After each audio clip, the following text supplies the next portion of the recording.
while openly emphasizing the Mexican ancestry of its Central Motorcycle Club, which is headquartered in the fictional border town of Santa Padre, California.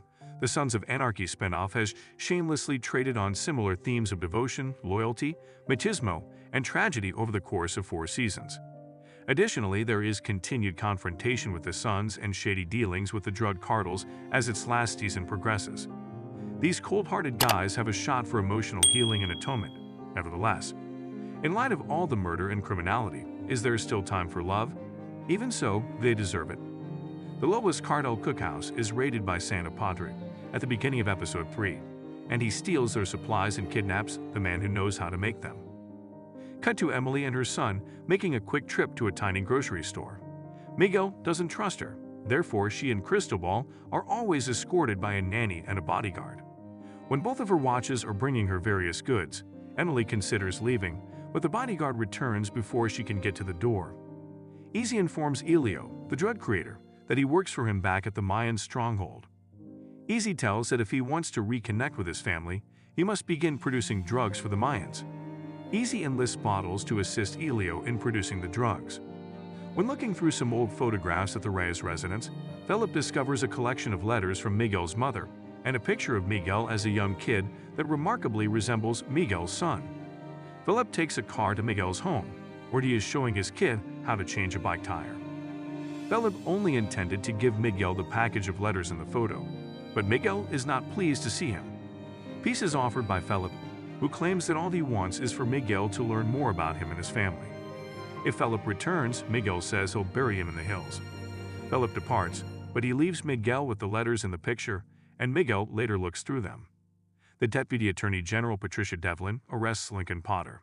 She asks him to clarify a few contradictions. However, he is not the only one being called out. Katie is yelled at by ATF agent Melissa Lidecker as she drags her into her office for seeing Creeper in jail. She dismisses Katie after taking her gun and badge. Katie grabs Melissa's ID as she leaves and uses it to access the records room in order to identify the informant who has been providing the feds with information about the Mayans. Later, she tells Creeper, the rat's name, to carry out a robbery that will get them the cash they require to stay at Copro's apartment. Hope and Letty head back to Meth Mountain. Hope feels uneasy and makes 2 attempts to leave, but she is prevented from doing so after the waiting period for the meth has begun. When Letty rushes in brandishing a knife, the security guard is already armed. Butterfly notices Hope as Letty and Hope try to decide what to do. After stabbing the door guard and stealing the bag of cash from the table when he calls Hope's name, Letty drags Hope out the door behind her. They depart via car in a flurry of gunshots, all automatic. When they total up the funds, they have more than enough to cover the debt Coco left behind and allow them to stay in the home. Butterfly will come after them, which worries Hope, but Letty won't give up the house. It's all she has left of Coco. Easy's strategy to confront the cartel causes Angel some difficulty. He discusses with Obispo his conflicts between fatherhood and club devotion. Angel is urged by Obispo to take all necessary steps to become a father. Later, Obispo confides in Maggie and tells her he is prepared to stay forever. Emily and Easy meet at a park. She instructs him to procure her a vehicle that won't be spotted or tracked and leave it outside the grocery store's service entrance. Cristobal will be taken with Emily while she runs. While Mayan barmaid Jess is being set up by her sister, the Sons of Anarchy are still out there. A Sons of Anarchy member ambushes Jess while they are pretending to be eating dinner because he wants to know where the Sons' weapons are.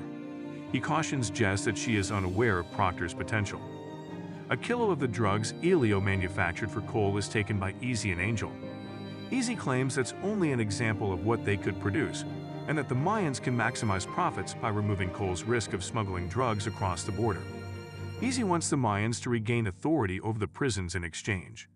Cole informs Easy that Easy has his attention, and that they may discuss if they can help him gain 10 kilos in the next days. Now, there is no turning back.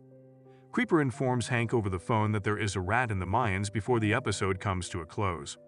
Hank prepares to do all it takes to keep the club safe.